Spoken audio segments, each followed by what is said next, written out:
how we'll structure it is Dr. Grossman's going to share a little bit about her research for the first 30 minutes. I'll go in and talk a little bit about the clinical implications of that research, and then we should have the last 30 minutes to chat and answer questions. So take it away, Dr. Grossman. Thank you. Thank you, and thanks for having me. And I'm going to see if I can share my screen in a meaningful way here. Is that coming across? You got the slides? Awesome. Okay. So as Megan said, I run a lab called the FACE Lab at Emerson College, and the web address of the lab is there. And then there's a little QR code at the bottom left as well. And if you go to that, you'll see all of the publications that I'm talking about and whatever else we've got going on. So the purpose of the FACE Lab is to look at social abilities and social behavior and social communication really in interactions between autistic and non-autistic individuals. And so I'm going to actually sort of back up a little bit and talk about terminology, if my slides will advance. There we go. And then launch into some of the work that I'm doing. And they will be charts and graphs, but I will absolutely explain what they all are. So, just sort of differentiating a little bit, the medical model that has dominated the autism research world since the beginning of anybody talking about autism in the 40s. And that's a model that talks about deficits and sort of a comparison to the norm, right? There's something that is normal, and then things that are not normal are disorders, and they need to be fixed in order to establish everybody having the same kind of normal behavior. And in comparison, in contrast to that, the more modern way of looking at it is the social model. So it's talking about differences, not deficits. It's acknowledging strengths of people who have brains that may function differently than those of the neurotypical population. And there is this concept of double empathy, which was introduced about a decade ago now, which is basically the idea that when an interaction between an autistic and a non-autistic person breaks down, it is not necessarily only because the autistic person is doing something wrong. It is because autistic and non-autistic people have different ways of communicating and different signals that they send to each other. And therefore, if those signals don't match up and we each don't know how to interpret the other person's signals, that's when conversation can break down, right? So that's the double empathy, where the issue comes from both sides. A little bit about terminology. I just want to say that, so there's a lot of discussions in the literature about, and on blogs and web pages, et cetera, about person first versus identity first language. So as a clinician, I was very strongly trained in person first language. Somebody is a person and at first, and then they are a person with whatever, right? So a person with autism, a person who stutters, a person with aphasia, right? A lot of autistic adults seem to prefer identity first language. So I'm an autistic person, with sort of the explanation that the autism isn't something that's sort of layered onto who they are, right? Like, it's not, you couldn't unlayer the autism and have the same person underneath. It's that autism is part and parcel of who they are. And so it is baked into their identity. So they're an autistic person, or they're an autist, or an Aspergian. There's a lot of different terminology that people use. I'm fairly consistently identity first in my own usage these days, but also depends on who I'm talking to and whether that person that I'm addressing who is autistic prefers person first or identity first, or whatever they. So just know that for when I'm talking here, I'm pretty consistently going to be using identity first language. I also tend to talk about neurotypical versus neurodiverse, or neurotypical versus autistic. I will also sometimes say non-autistic versus autistic. Non-autistic, I actually, it's an interesting terminology to me, because non-autistic just means you don't have autism. It doesn't mean you don't have 15 other things. So it's just kind of vague. And I tend to prefer neurotypical, but all manner of different terminology slips out when I'm in the midst of talking. So just know that. All right. So what is my work about? What am I presenting about, at least today? So I've been doing a lot of first impressions work, which is, we all know what a first impression is. Somebody walks in the room and you just sort of, develop a first impression about them, whether this is somebody you might like, or somebody you could trust, or somebody who's smart, or whatever, right? And there's a lot of old literature in the psychology literature about this. that these things are real, they happen, they have significant impact on social interactions, they have impact on employment, they have an impact in all manners, on which defendants are convicted versus set free. They have impact on all manner of aspects of life. This is a real phenomenon. And so it is also relevant for autistic people, right? If an autistic person walks into the room, everybody around them is going to have a first impression of them. And whatever that first impression is going to, in some part, dictate what happens next. There's actually a fair amount of data showing that it takes a really long time to override a first impression. Like, you need a lot of additional data to change your mind about what you thought in the first few seconds when this person walked into the room. And I'm leaning heavily in this work on the work by Nalini Ambady, who tragically died very young a few years ago. But she did all this great work when she talked about, which she referred to excerpts of broader interactions as thin slices. So she would, for example, take a half-hour conversation between a physician and their patient and extract a minute or two and have those minutes, randomly selected minutes of interactions, rated by people who didn't know what the conversation was about, right? They didn't know who the doctor was. They didn't know who the patient was. They didn't know what the interaction was about. She just said, like, here's a minute of this interaction. Give me your thoughts, right? Sort of your first impression, right? It's a little bit more, it's longer than a first impression. First impressions happen in fractions of seconds. So this was, a thin slice. It's a little bit more information, but still it is a minute out of a half hour, right? So, and it doesn't have that much content, and you don't know the context of what was going on. And she showed in a number of different situations that these thin slices were really good at predicting real life outcomes. So the I think most well-known example is from this study where she excerpted these minutes out of a half-hour conversation with a doctor. So I keep wondering, like, who on earth has half-hour conversations with doctors anymore? But apparently they did. So there were these 1 minute slices, thin slices, and she had them rated, and she was able to predict based on those ratings for that context-less minute, which doctors were more likely to be sued for malpractice. So people making judgments based on very little information, right? And it's not about the content. It's not about what they said, because they talked for a half an hour, right, in real life. But in this rating study, all he got was that 1 minute, and there's something about their tone of voice, their body language, their engagement with the partner that led people to be able to predict, I think that one's going to get sued.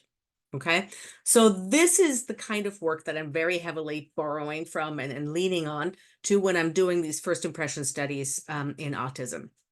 So the very first one that I did, now a while ago, actually, 8 years ago, and I had videos of autistic and neurotypical adolescents, kids, retelling stories. Everybody was retelling the same story. So everybody said the same sentences, right? So there was nothing that anybody could glean from the words that they said about who they were, right? Everybody said the same things.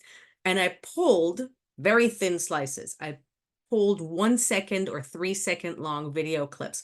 All you get in a second is somebody saying, what are you gonna, that's it. That's a second. Right? So I pulled these 1 second long clips. I also did it separately with 3 second long clips of these kids saying a thing, right? In different emotional expressions. And I asked research participants to watch these videos that were presented to them in a random order. And I said, was the person that you just saw or heard socially awkward? That's it. Never mentioned the word autism. Didn't define socially awkward, just sort of let everybody's interpretation and antennas for what is socially appropriate and socially awkward do their thing, and collected the ratings that they produced. And here's what I found. So the green bars are the ratings for autistic kids, and the blue bars, or purple, whatever color that is, are the ratings for neurotypical kids. Or in this, the TD stands for typically developing. It's more slightly older terminology. And the height of the bar is what percentage of responses said that they were socially awkward. right? So you can see that it's not 100% of the autistic kids are rated as awkward and 0% of the neurotypical kids are rated as awkward, right? First of all, we're all awkward in a lot of times. Second, it's a second, right? There's an awkwardness inherent in that. Third, they're teenagers. They're all awkward, right? Like there's a lot of awkwardness to go around here. But there is a significant difference where the autistic kids are rated as more significantly more frequently rated as awkward than the neurotypical kids, right? And that held true whether people watched a video with audio, a video that was silent, listened to an audio clip, and it actually still held true for photos, which is a whole other thing that I'm not going to get into right now. But so based on that, I then started getting curious about, okay, what happens next? All right, so you said this person is socially awkward. What does that mean? And are there repercussions to social interaction? So I started asking what in my mind I'm sort of calling second impression questions, right? So what happens next? Is this person likely to start a conversation with somebody? Do you think this person has a lot of friends? Do you think this person gets along well with others? Do you think this person spends a lot of time alone? And we found that no matter what the question was that we asked, the autistic kids were consistently rated less favorably than the neurotypical kids. And that held true even when we were doing it within group, as in we had autistic and non-autistic kids in the videos who were being rated by autistic and non-autistic kids of the same ages who came into the lab to do the ratings, right? And actually, I'm not going to show you those graphs because there's like a lot of data on those, but but I can tell you that in some ways the autistic kids were even harsher in their judgments than the non-autistic kids. And because they were age matched, we could actually then start asking questions like, would you want to start a conversation with them? Would you want to sit at lunch with them? And I can, by the way, tell you unequivocally, no teenager wants to sit at lunch with another teenager whom they do not know. That answer was like, no, absolutely not. I don't want to sit with any of these people. I definitely don't want to sit with the ones who are autistic, but I really don't want to sit with any of them. And again, nobody was told whether the face that they just looked at or this 2-second clip that they just watched was autistic or not, right? So they're making these judgments purely based on facial expressions, tone of voice, right? Any kind of sort of nonverbal signals that they're picking up, okay? So this is where I got started. And then I started thinking, well, I wonder how people actually interpret these different questions, right? And I started digging into it a little bit more. And here's just one example of what I found really interesting. So if you look on the right-hand graph, this is data from the neurotypical kids who were rating the autistic and the neurotypical kids in the videos. This always gets really confusing to talk about because there's the kids in the videos and the kids in the lab, whatever. So these are the data points provided by, these are the ratings by the neurotypical kids who watched the autistic and neurotypical kids in the videos. And they answered the questions of, does this person get along well with others? And does this person spend a lot of time alone? And the spending a lot of time alone, I had to reverse the coding because getting along well with others, the assumption is that a higher number is positive, but spending a lot of time alone, a higher number is actually more negative. So we flipped it, right? So if you're looking at this graph on the right, you see that for a neurotypical kid, when they're providing these ratings, their answers for this person gets along well with others is correlated with this person doesn't spend a lot of time alone. Because if you get along well with others, you're not going to spend a lot of time alone, right? This is your assumption. The autistic adolescents, there's no relationship between these two questions. So in an autistic adolescent mind, getting along well with others and spending time alone are not necessarily connected, right? So what are these questions that we're asking? And are they based purely on neurotypical assumptions, right? Like, do autistic people have different assumptions and expectations for social behavior that are not reflected in these questions? Okay. Now, let me back up for 1 second and talk about the expressions themselves. Not all expressions are the same. So a lot of the expressions that you see talked about in the literature are elicited or mimicked. Got my little nature shot of mimicry, right? So it's like, here is a video of somebody smiling. I want you to mimic that expression. Or I want you to show me what unhappy looks like, right? Things like that, where you're expecting to put on an expression that you're not, to reflect an emotion that you're not currently feeling. And that kind of prompt it's complicated, right? Because I have to process what you're telling me. So there's a perception piece there. I have to understand what you mean by making a sad face, right? And then I have to sort of act out a sad face. So there's both a perception and a production piece to that kind of prompt. And it's not a natural expression, right? It's like, we all know this when you're taking photos of people and the smiles have just frozen on their faces, right? And you're like, no, don't smile like that. Smile natural. Like we don't have a good expression for how to fix that, but we can see that it's not a natural smile, right? It's not just that you were happy in the moment. We made you smile. So in contrast, there are spontaneous expressions, right? Which is just what happens when we're having interactions and something is entertaining, or it makes me laugh, or I find it gross, or right? So these are expressions that, as far as we know, relate to your internal state, right? That whatever emotion you're feeling right now is going to be expressed on your face. Mimicked expressions are really good for studying because it's clean. It's like everybody smile and I know what you're going to do, right? But really, the more valuable piece is understanding spontaneously generated expressions, right? Like what happens when you're just watching something that entertains you.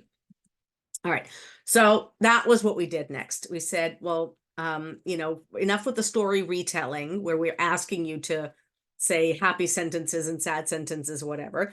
How about we do something else? So we sat kids in this is my very intimidating looking lab. So the kids sat here, and there was a screen that was showing a sequence of YouTube clips that we had carefully concatenated, stuck together, like selected, to elicit different kinds of emotional facial expressions in response. And it's YouTube, so basically you can get people to be entertained and to laugh, and you can get people to be grossed out. That's sort of the two kinds of things that exist on YouTube. We didn't want to do anything that was actually scary because, poor kids. We didn't want to do that to them.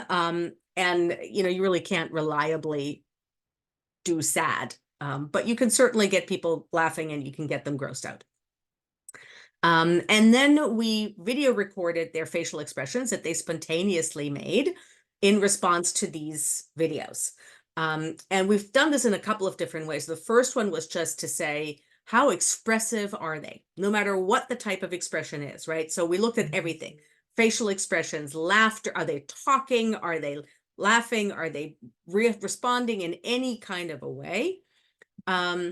And what we found, this is work done by a brilliant co-author of mine, Emily Zane, what she found is that the autistic kids over here in two different conditions, alone and semi-alone, which I will explain in a second, had significantly more expressions than the non-autistic kids. So let me say that again. The autistic kids were significantly more expressive than the non-autistic kids. This is always when it kind of trips people up. There's a lot of stuff, even from the old literature, about autistic kids having flat facial expressions and sort of monotonous voices. That is not at all what we found.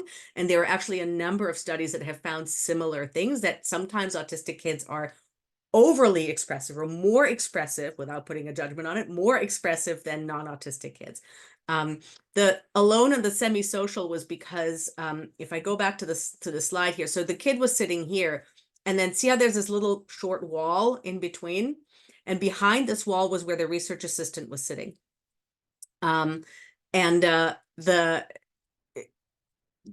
research assistant was not actually visible to the kid at this point, but you still kind of knew that they were there, right?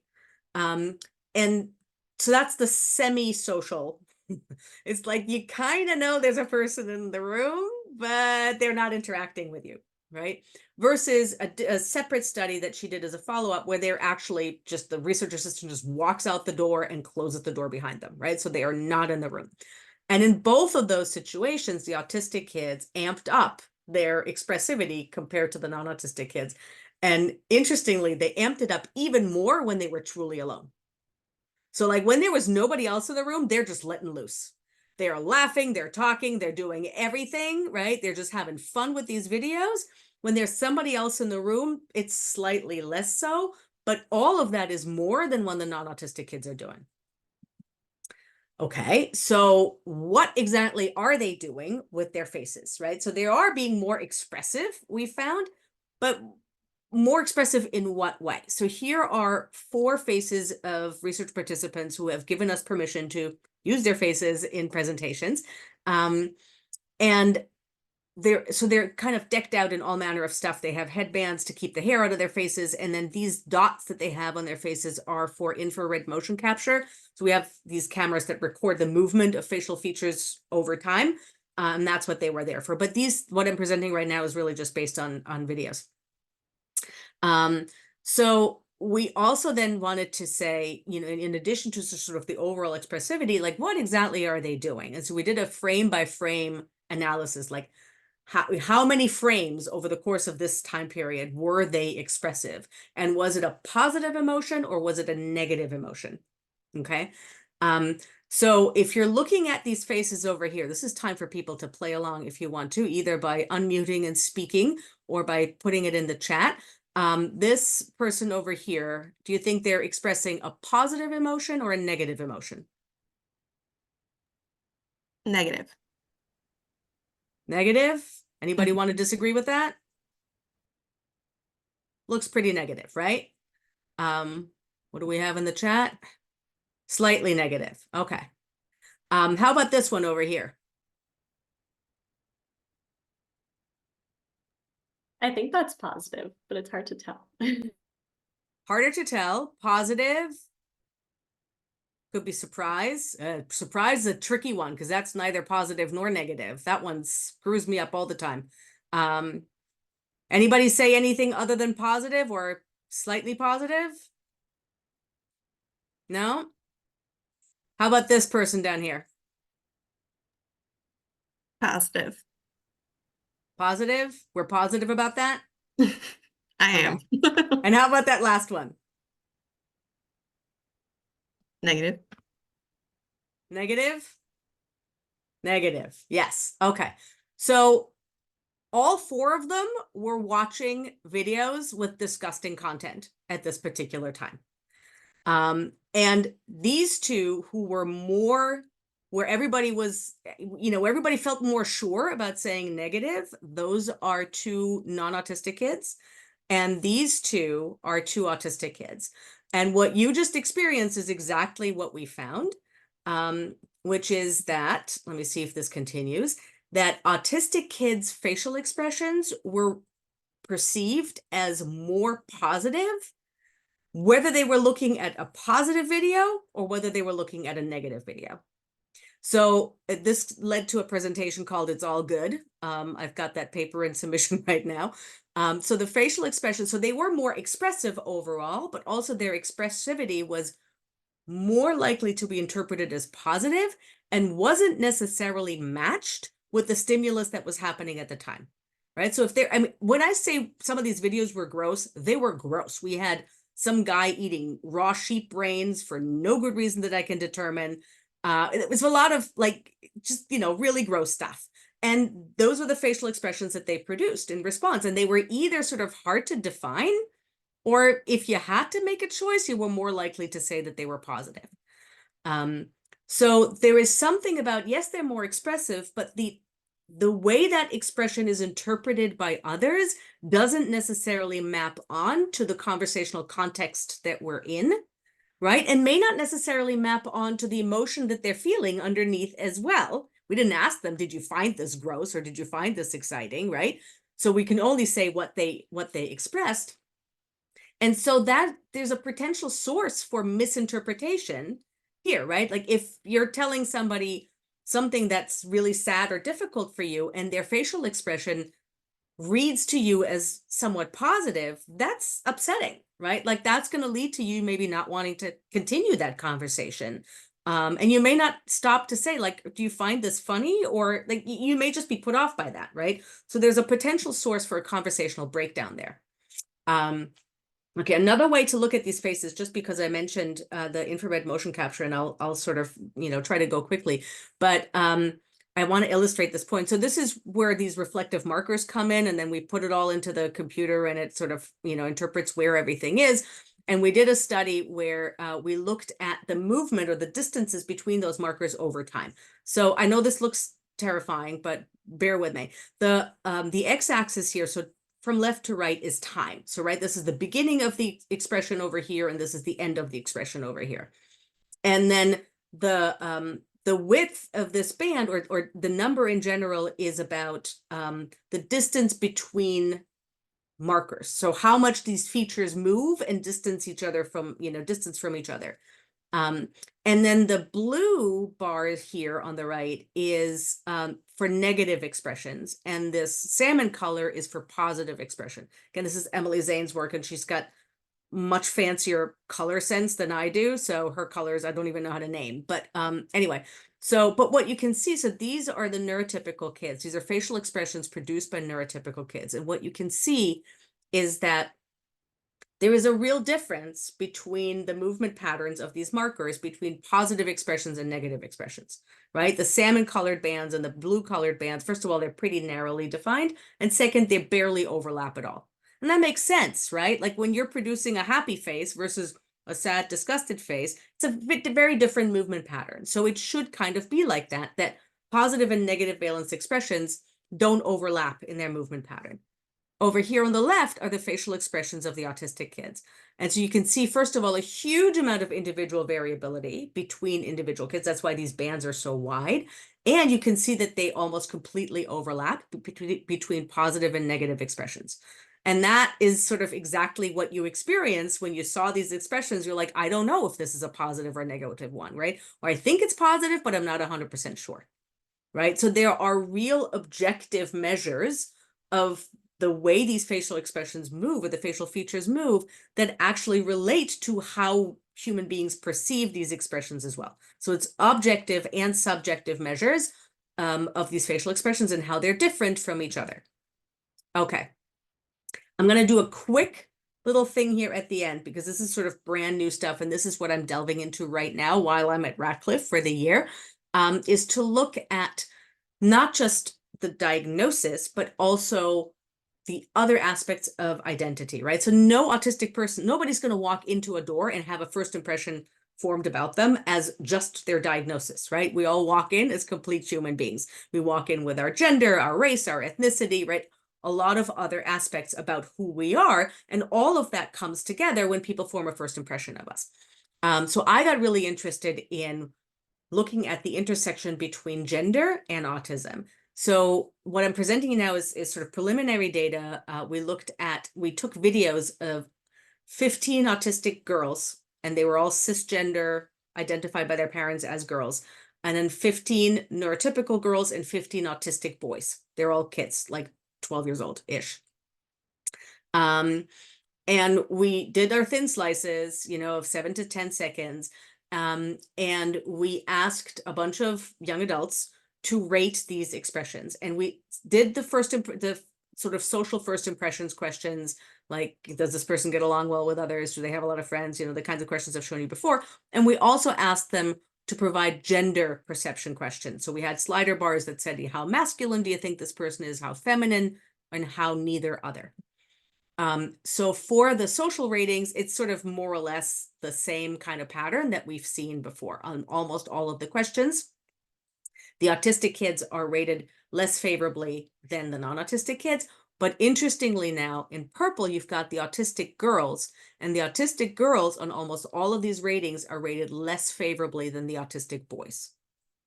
Right, so within the autism group, we're now getting a difference on some of these social ratings where the autistic girls are rated less favorably than the autistic boys. And when we looked at gender, we find that the autistic girls are rated as less feminine than the non-autistic girls, more masculine than the non-autistic girls, and more neither other than the non-autistic girls. So I've been calling this sort of the double penalty for being an autistic girl or an autistic female, that somehow there's something about the social expectations for communicative behavior of females, of women, of girls, that is different from the expectations of men.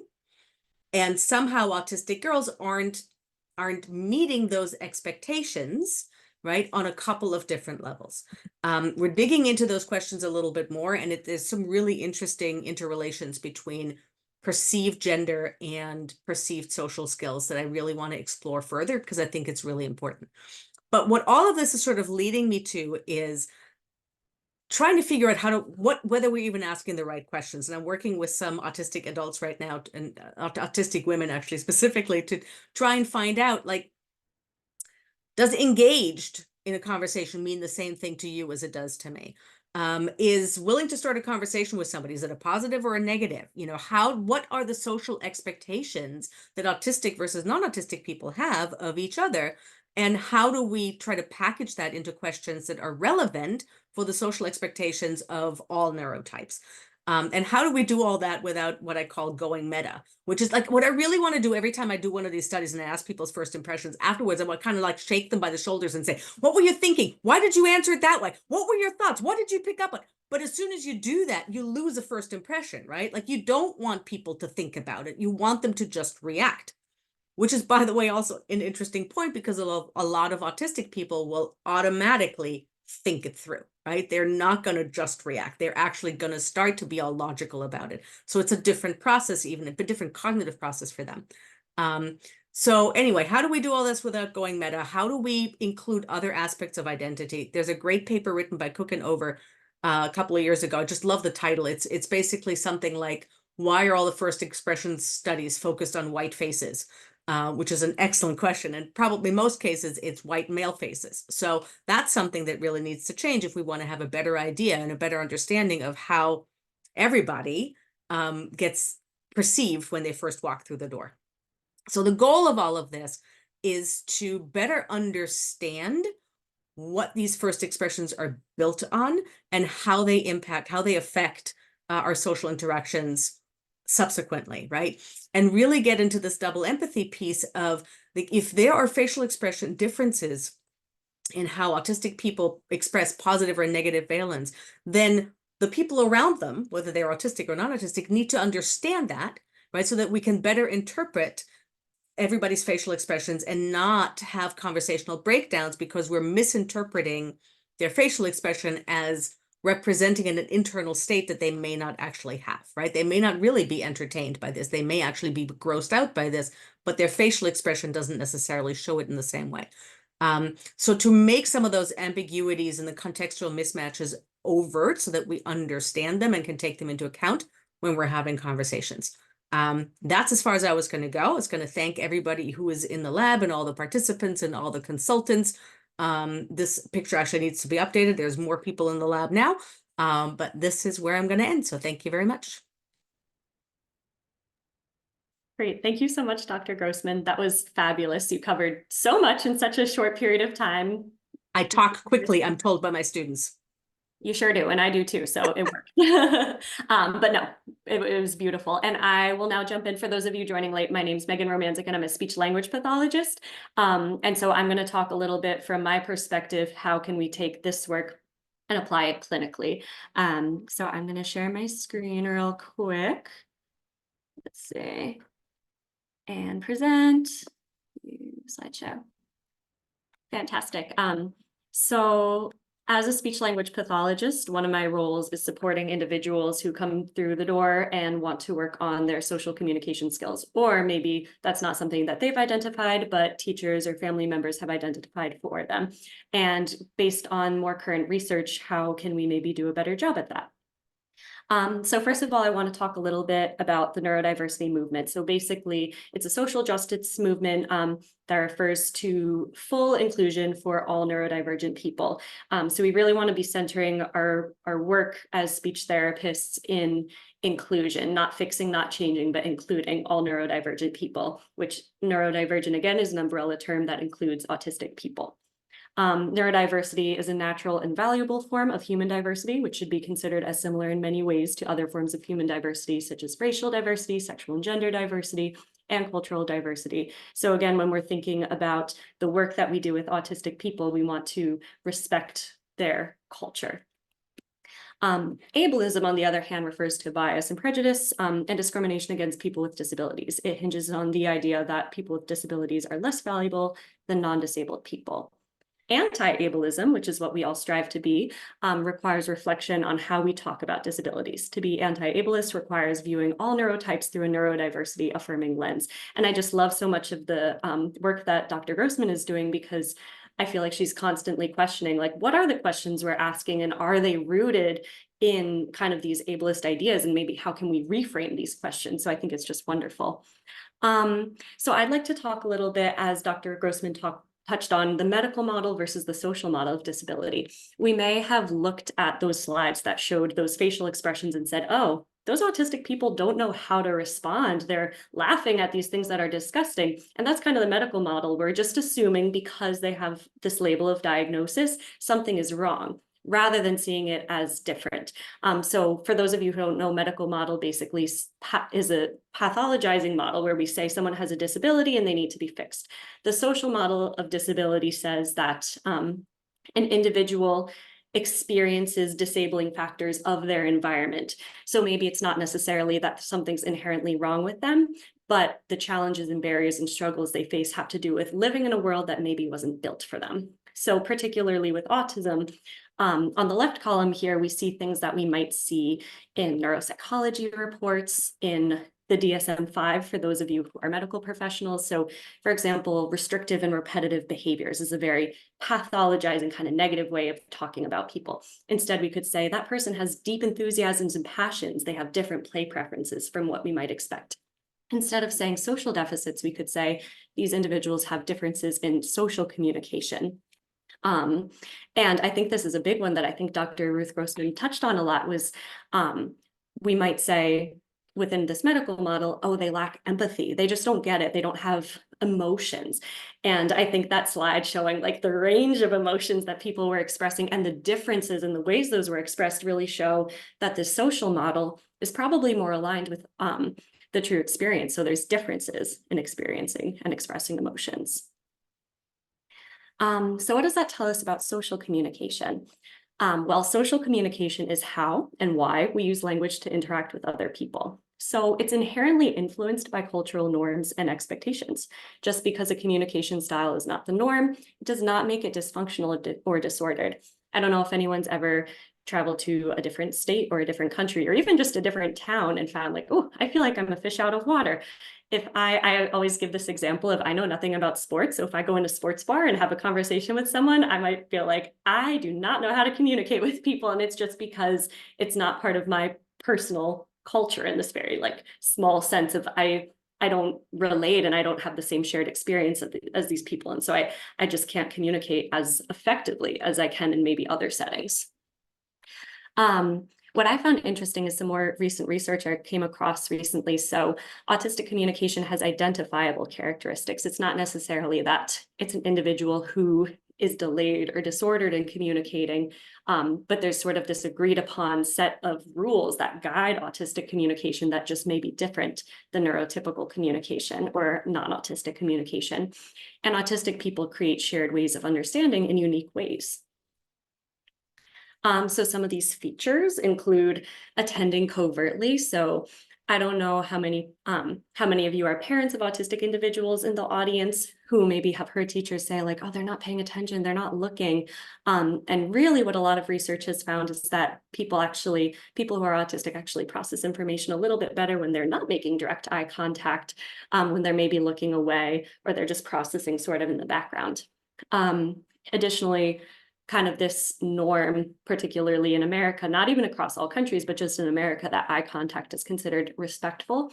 A lot of autistic people find that it can trigger this panic response, that it's not necessarily helping them engage and listen, and in fact is actually quite distracting. Autistic people also frequently prefer parallel play and leisure activities. So, some people as adults might get into these conflicts with friends or people in their relationship where they say, oh, we're never spending time together. You don't understand me. And really they're saying, well, yeah, because you were sitting on the couch playing video games and I was sitting on the couch reading my book. And that's together to me. It's in parallel, but it's together. Sharing relatable experiences to connect. A lot of autistic people say that like people think I'm selfish or I'm not listening because when they say a time that they felt emotionally hurt, I then shared about a time that I felt emotionally hurt because that was my way of connecting and sharing like, oh, I know how you feel because so-and-so. And that's a way that like neurotypical and non-autistic people might say, oh, like they're just being rude, or they weren't listening, they were just thinking about their own thing, but really this is their way of connecting. And info dumping, this is my favorite one. It's when someone has this autistic passion or enthusiasm and they're sharing a ton of information about it. A non-autistic person might say they're monologuing and they're not turn taking and they're not listening to what I have to say. And instead, if a lot of autistic people share that their preferred way of communicating with friends and people that they really trust is, I'm telling you everything I know about Lord of the Rings, and then you tell me everything you know about Star Wars, or whatever it may be. And that's a really effective way of building relationships. I really like this quote: autistic communication is a cultural difference that should be understood and respected. I love thinking about it as culture rather than pathology. And this is not to diminish the real struggles that every human being has, whether it be requiring years of speech therapy to support communication skills or having a really difficult time with motor learning. There are disabling aspects of being an autistic person. There's disabling aspects of living with a lot of different disabilities, but this is saying that just the inherent differences in communication for autistic people aren't necessarily wrong. They're just different. And so this means that as speech therapists, we want to rethink the way we give therapy. Because if someone walks through our door and we're assuming you are wrong, we're going to do something very different than if someone walks through our door and we say, you have a culture that's different than mine. I want to seek to understand you and seek to understand what are your goals and priorities for your life. So Dr. Grossman touched on this, but basically the double empathy problem says when people with very different experiences of the world interact with one another and struggle to empathize with each other, communication breakdowns occur due to differences in lived experiences, not due to one individual's cognitive system. Autistic masking and camouflage is the use of conscious or unconscious strategies, which may be explicitly learned or implicitly developed to minimize the appearance of autistic characteristics during a social setting. So an example of this is maybe someone, when they feel like they're in a safe space, it's a bunch of autistic people talking and they're info dumping. And then they go to school where maybe they're the only autistic person in the class and they make more eye contact and they're turn taking and they're doing these things to kind of appear more typical because maybe their therapist told them they had to do it. Maybe they looked around the room and felt this pressure to do it. But for whatever reason, they're kind of wearing this mask, this like neurotypical non-autistic mask. And burnout is basically, if you're masking for years and years and years and years, it can lead to this long-lasting pervasive state of exhaustion, loss of function, and reduced tolerance. Basically, you're trying to project a person that is not you, and it's exhausting. So it can definitely lead to some really negative outcomes for people. And so that's what we as therapists want to avoid. Taken together with all of that, we also want to consult the research. So we have sort of the social justice neurodiversity movement, but then we look at the research, and research shows that social skills training doesn't work. So studies show that children are still rated poorly by adults and same-aged observers following social skills curriculum. So even if we had the best social skills therapy in the whole world and we taught the kid to make eye contact and turn take and do all of these things, it's not really effective in building these relationships. Research shows that the mismatch between autistic and allistic, which is a word for non-autistic, communication styles contribute to problems with social interactions between the two neurotypes. Communication difficulties are seen in across neurotype interactions, but not within neurotype interactions. So the majority of research for decades and decades and decades was done by non-autistic people. And they said, oh, these autistic kids, they have such a hard time communicating. All these communication breakdowns are happening. And it wasn't until about a decade ago that they said, well, wait a minute. What if we look at autistic kids talking to autistic kids and non-autistic kids talking to autistic kids, can compare those? And they found that autistic kids talking to each other were just as effective as non-autistic kids talking to each other. And the breakdown really happened when the two neurotypes connected, which I think really goes to show that this is not a true pathology or disability in social communication, but a cultural difference. Because if two people from two different cultures with two different dialects communicate, there's going to be sort of cultural norms that are misaligned. Maybe some of the language and words and references and life experiences are different, and therefore you might find it more difficult to communicate. That doesn't necessarily, and certainly doesn't mean that there's something wrong with the person you're communicating with. It just means it's a cultural mismatch. And camouflaging long-term, masking long-term has some really negative impacts, including increased anxiety and depression, erosion of a sense of identity, exhaustion, stress, burnout. So these are things we really want to avoid. So how can we do it better? Well, we can rewrite the goals. We can think when someone walks in through the door, what are we actually trying to do? Are we trying to change the person, or are we trying to support the person in their self-determined goals, to make friendships, to have a fulfilling life? So for example, if someone previously had been receiving therapy about flexible and stuck thinking, like you're talking about Roblox for too long and that's being stuck, and instead you need to be flexible, you need to learn to talk about other things. Instead, we could talk about self-advocacy for communication needs and preferences. Like, I really like this. This is an interest of mine. I appreciate sharing about it. I want to talk about this right now. And on the flip side, we can be discussing with autistic and holistic individuals those differences in social communication. So for example, we could talk to autistic kids about, you know what, like turn taking is more common for holistic kids. Info dumping is more common for autistic kids. So if you're in a non-autistic space, this might be the expectation. And we're not putting it on the person to then change who they are. It's just education. But it's important that we're not putting all of that work and all of the onus on autistic individuals. It also means taking this to classrooms and community spaces and having talks like this, where we talk to non-autistic people and say, this is the autistic cultural communication style.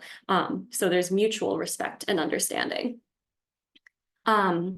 So doing this direct social skills training where you say, you need to make eye contact, you need to smile when someone says hi to you. It's in direct contrast to the neurodiversity movement. It's behavioral-based therapy that seeks compliance with neurotypical social norms. So instead, we want to try to do more neurodiversity affirming therapy that includes supporting clients in achieving their self-determined goals, acknowledging and validating differences between neurotypical and neurodivergent social norms. Monotropism and polytropism is kind of like sticking to one topic and info dumping about it versus turn taking and going back and forth, making small talk. Supporting two-way perspective taking across both neurotypical and neurodivergent clients, fostering that mutual understanding, and supporting clients in recognizing how they experience and regulate their emotions rather than focusing on the emotions of others. That was when I was reflecting on during Dr. Grossman's portion of the talk, because so often in therapy, we say like, okay, look at this person, they're smiling, they're happy. What do you think they're thinking? And we've learned that both the expression and interpretation and feeling of emotions may be different across neurotypes and has been reported to be different. And so instead of focusing on this external, how do you think they're feeling? What would you say to them? Let's focus on this internal experience and expression of emotions. And that can be really powerful. So our goal as therapists is not to mask autistic traits to help kids blend in with their peers, or to alter autistic behavior for the benefit of non-autistic peers.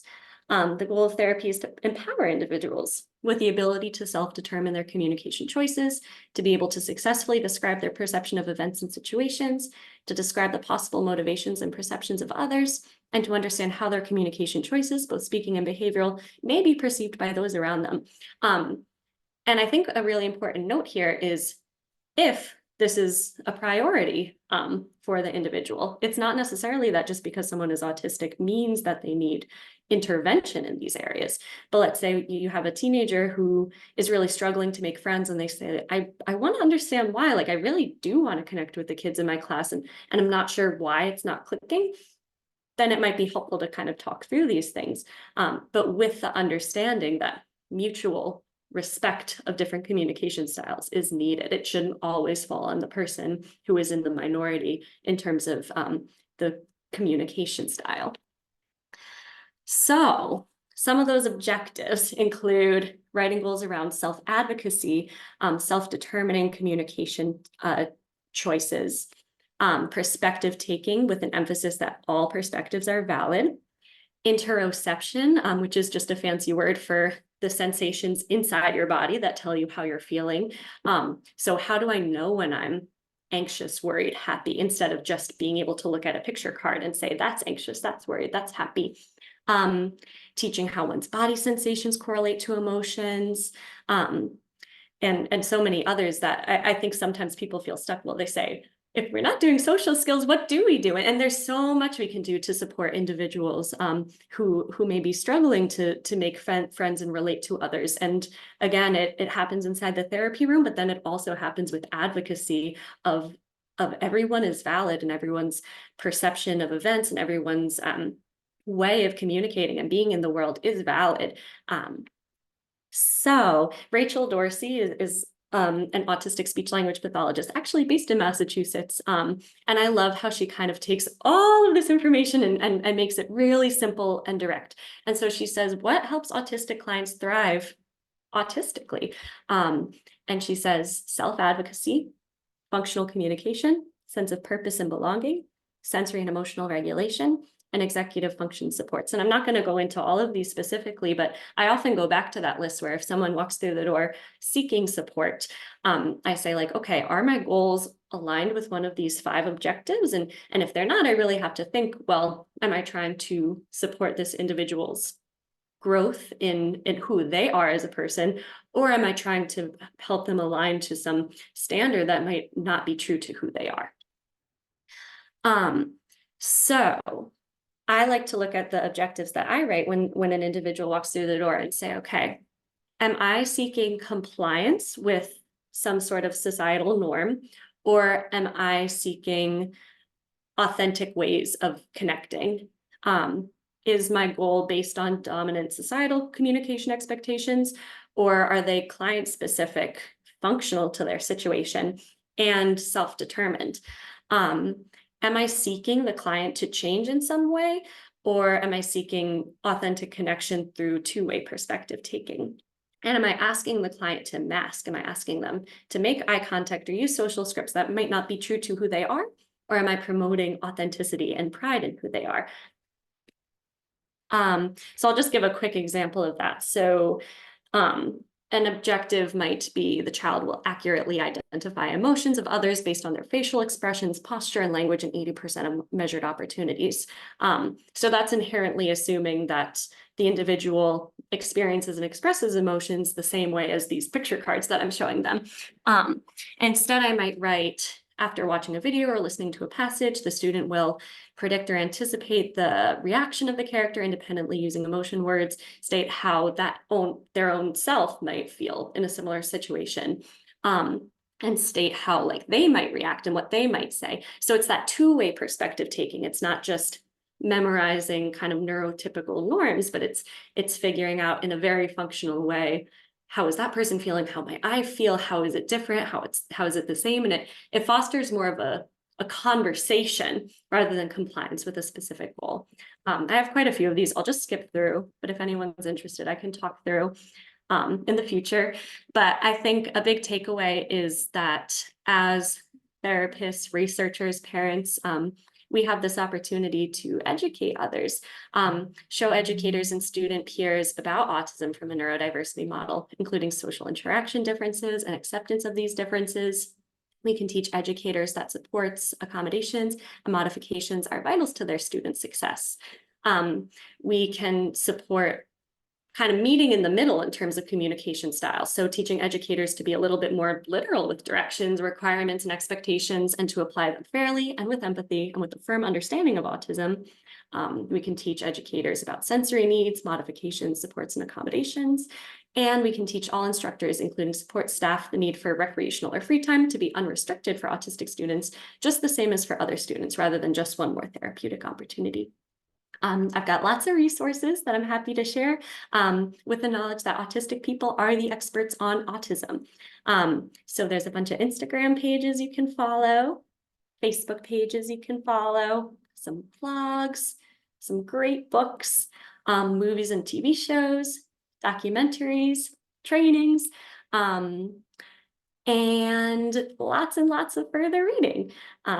Thank you so much for your time. I appreciate it. Let me exit out. I'm going to stop my share. Dr. Grossman, I did it. You didn't believe I could do it. Getting through all those slides. I'm impressed. I am impressed. Thank you so much for your time, everybody. Now we're going to open it up to questions, comments, discussion. I think I see something in the chat. So, will we get a copy of those resources? Yes, definitely. I'll email everyone who joined with that PowerPoint. I have a lot of different versions of it, but I'll send the one I shared tonight.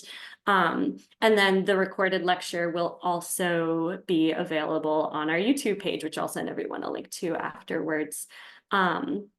Yes, the IEP goals, some of them I wrote myself, some of them came directly from two different sources. So Rachel Dorsey is someone I really respect in terms of her goal writing. She's an autistic speech therapist. And then Julie Roberts is also an autistic speech therapist who writes for the therapist. I think she founded the Therapist Neurodiversity Collective, and she has like a giant, big, long list of recommended IEP goals, which is great. Another question we got was just speaking to the services provided. Yeah, so I said in the beginning, I'm a speech language pathologist. I work at the Boston Ability Center, which provides speech therapy, occupational therapy, physical therapy, feeding therapy, and lots of wonderful inclusive groups for children pretty much birth to 21-ish, around there. And so as a speech therapist, I support a wide range of people, but specifically in this talk, I was talking about kind of like neurodivergent folks working on language skills, relationship building, social communication, but we offer a whole lot. So definitely check us out. Is there some flexibility on the upper end of that age range? That's a great question. We've got Stephanie Godbout on the call, who is the clinic director. So she might be able to speak to that. Yeah, no, that's a great question. We're very much a pediatric facility. So when you walk in our space, it feels very pediatric. So, and even for insurance purposes and things like that, we tend to stick to that pediatric group. We have a few young adults on that upper end who have been with us for a long time, and we've kind of kept them on. But for the most part, we're pretty much under 21. But you can always feel free to email Megan or myself, and we can chat about that. Mm-hmm. And I'm seeing in the chat, there's such a shortage of services for adults. I 100% Very true. agree. And I feel like so many of these trainings are geared toward younger pediatric, and that's where kind of like the research and I guess the financing and the fundraising is right now. But I would love to see this kind of expand into that transitional period of people's lives, because I feel like there's such a dip that happens.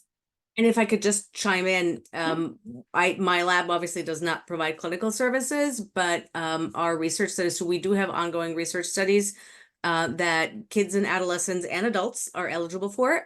So if people are interested, we are in downtown Boston. We pay for parking and we pay for time. So we have a couple of studies going where adolescents are coming in to have conversations with each other. Megan, this is exactly what you were talking about with, we're trying to see like how are the communicative patterns different when you're talking to somebody who shares your neurotype versus somebody who does not share your neurotype.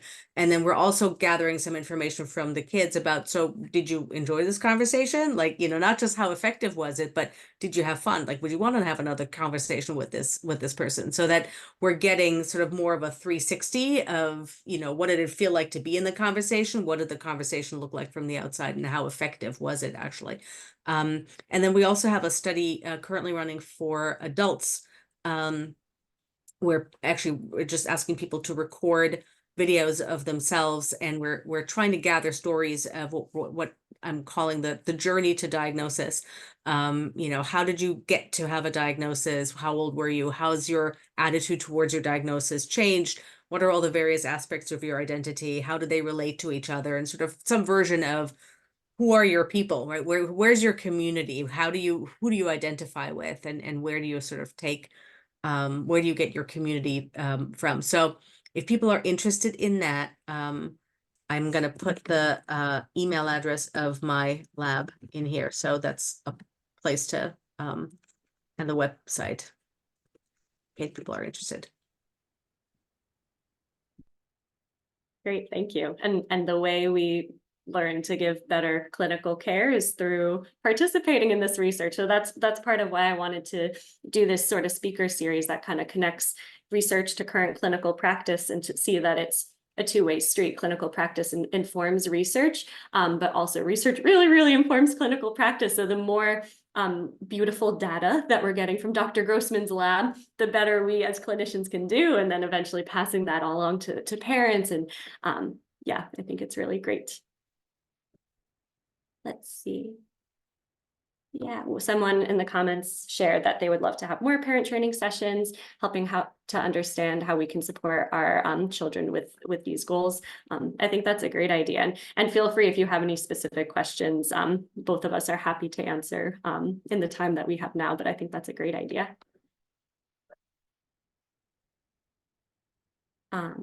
Dr. Grossman, I don't know if you can see the chat question from Stephanie. If not, I can read it out loud. Hold on, seeing it now. We're trying to control the reactions versus. Yeah, it's a really, really good question. So the paper, my collaborator, as I said, Emily Zane, who took the lead on this particular one, that's exactly the question that she's asking. Like there's sort of different what's called display rules, right? How do you express yourself in different social situations? So the question originally was, well, the autistic kids are being more expressive than the non-autistic kids. Is it because the autistic kids are kind of amping up their expression to maybe try and reach that research assistant who's on the other side of the half wall? Like they know that person's still in the room. Maybe they're like trying to, include them in whatever they're watching. Whereas the neurotypical kids are maybe suppressing and going like, there's another person in the room. Maybe I shouldn't go all out on this. And so that's why she did that follow-up study where she had a second version where the research assistant legit just left the room, right? And the kids were truly alone.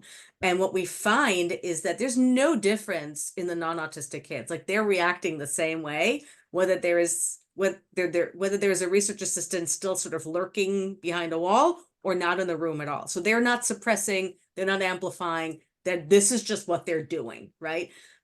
Whereas the autistic kids are, first of all, have a higher reaction in the semi-social, but then an even higher expressivity when they're totally alone. So I think in some ways it's the autistic kids maybe pulling back when there's another person there and just really letting it all hang out when there isn't, right? When they're just on their own and they can feel free to react in any way that they choose. So yeah, it's a really interesting question of, what are these different display rules? And, for all I know, the neurotypical kids have just learned to suppress. So they do it automatically, whether there's somebody really in the room or not. Maybe this is just a learned behavior. But at the ages that we were catching them, right, like 10, 12, 14, this is what we were finding. It's a really good question, though.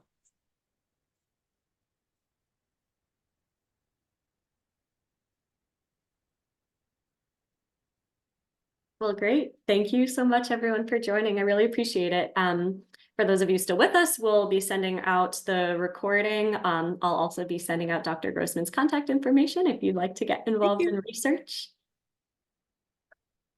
Great. Thank you both. That was great. Yeah, of course. Thank you. I'll stop the recording now.